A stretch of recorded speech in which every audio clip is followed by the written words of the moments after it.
everybody, and today we will be reading the Mona Mousa Code by Geronimo Stilton.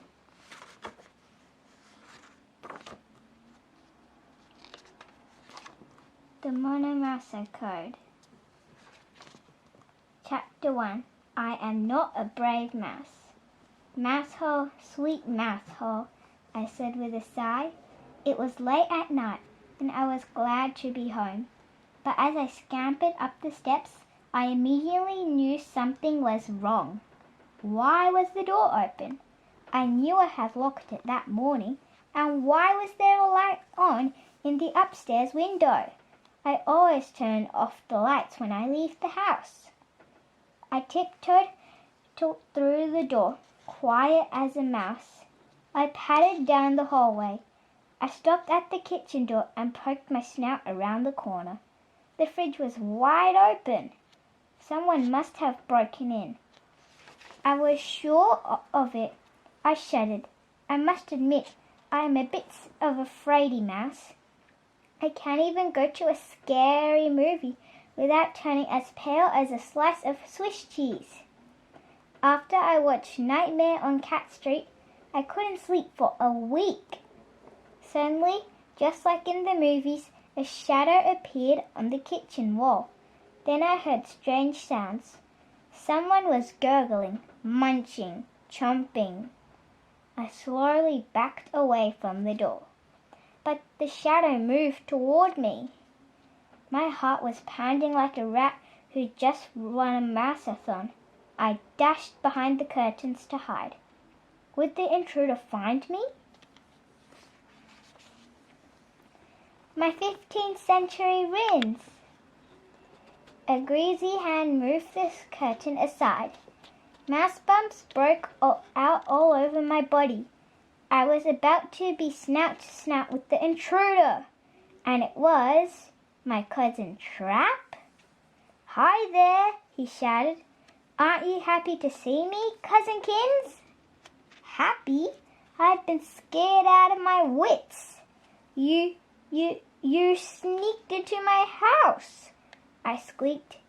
"Don't get your fur frazzled, Geronimo," Trap said. He had crumbs all over his shirt and a piece of pie in one paw. I was passing by and saw that one of the windows was open.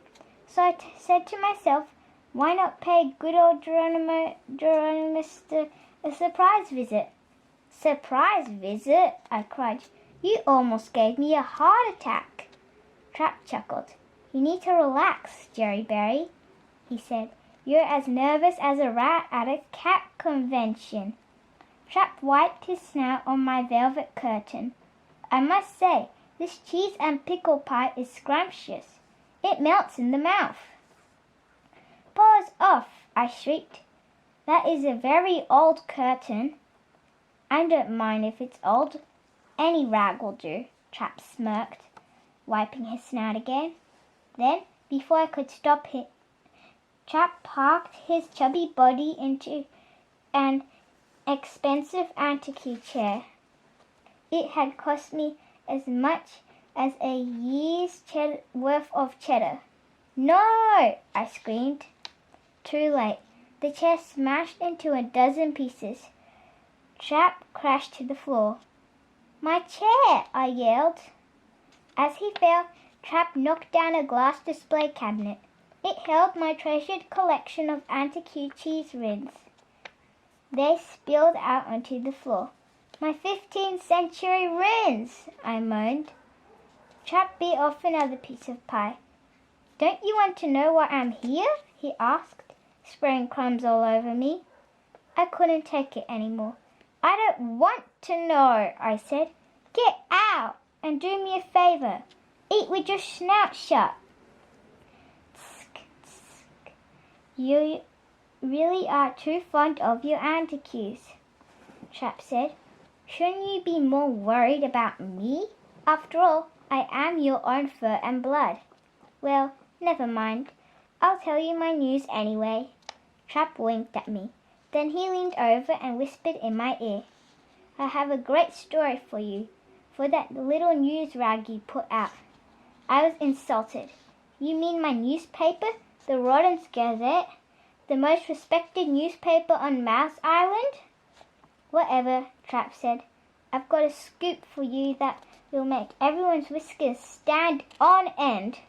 I can tell you this much. It's about Mice Island's most famous painting, the Mona Mousa. My name is Stilton.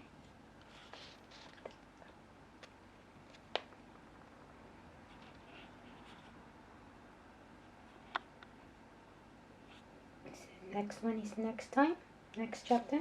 Okay.